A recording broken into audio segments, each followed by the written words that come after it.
की डाली पर टोनी तोता फुर्र से आकर बैठा। अरे टुनी बहन, तू यहाँ क्या कर रही है इस तूफानी बारिश में? तुम्हें होश भी है कि बच्चे अकेले हैं? टोनी भाई, क्या करूं, उड़ नहीं पा रही, पंख गीले हो गए हैं। बहन, कल की बात बताऊं, मैं कबूतर बहन के घोंसले के पास से जा रहा था। क्या हुआ वहाँ? बहन, एक सांप आया था, बहुत लंबा और काला। चुपचाप डालियों के पीछे पीछे सरकता हुआ सीधा घोंसले तक पहुंच गया। फिर किसी ने देखा नहीं? मैंने देखा, मैं ऊपर ही उड़ रहा था।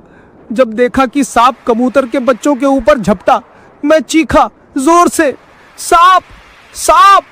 सब पक्षी इकट्ठा हो गए, लेकिन तब तक बहुत देर हो चुकी थी। वो 2 बच्चों को निगल गया बहन। चिकी सन्न रह गई।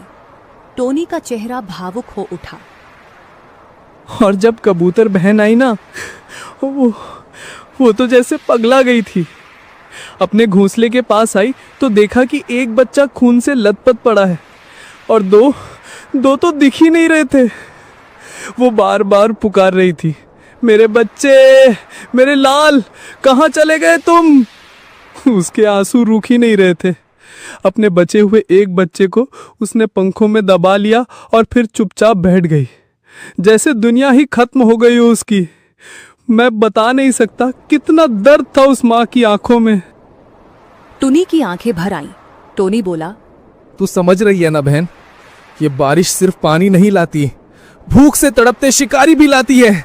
जल्दी निकल, पेड़ों की आड़ लेकर जा, मत रुक अब। चिकी चिड़िया उड़ती है और अपने घर की ओर जाती है।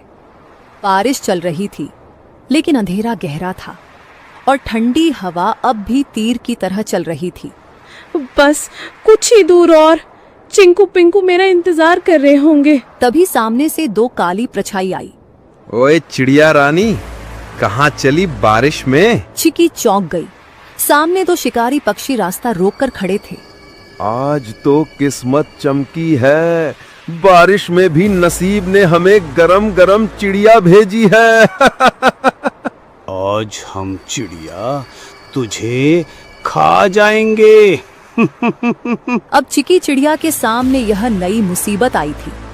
चिड़िया ने सोचा, इस बार में नहीं बच सकती, क्योंकि आज दोनों दरिंदे बदमाश इकट्ठा होकर आए हैं। मुझे आज बल से नहीं परंतु दिमाग से काम लेना होगा। उसके दिमाग में एक आइडिया आया, जब दुश्मन को हराना हो तो उनमें फूट डालो, जिसे दुश्मन की ताकत आदि हो जाती है। तुम दोनों बहादुर शिकारी हो ना, और मुझे खाना चाहते हो ना, परंतु तुम दोनों में से जो सबसे बड़ा शिकारी और सबसे ज्यादा ताकतवर होगा वही मुझे खाएगा। मैं तो सबसे खतरनाक हूँ, पंखों से पंजे तक मौत हूँ, मौत। तेरी औकात नहीं मेरे सामने, मैं तो उड़ते परिंदे गिराता हूँ, तू मुझसे बड़ा शिकारी नहीं हो सकता। तो भेड़ो ना, दिखाओ असली ताकत। मुझे तो वही खा सकता है जो सबसे ताकतवर है। दोनों शिकारी जल उठे। कौवा उड़कर सुल्तान की ओर झपटा। सुल्तान ने पलटवार किया। सबसे पहले मैं तुझे खाऊंगा, फिर इस चिड़िया को। तू खा नहीं पाएगा कालू। दोनों एक दूसरे को नोचते हुए हवा में झगड़ते हुए नीचे गिर पड़े। दोनों की हालत खराब हो गई और बेहोश हो गए। चिकी इसी मौके का फायदा उठाते हुए चुपचाप वहां से जल्दी उड़ते हुए निकल गई।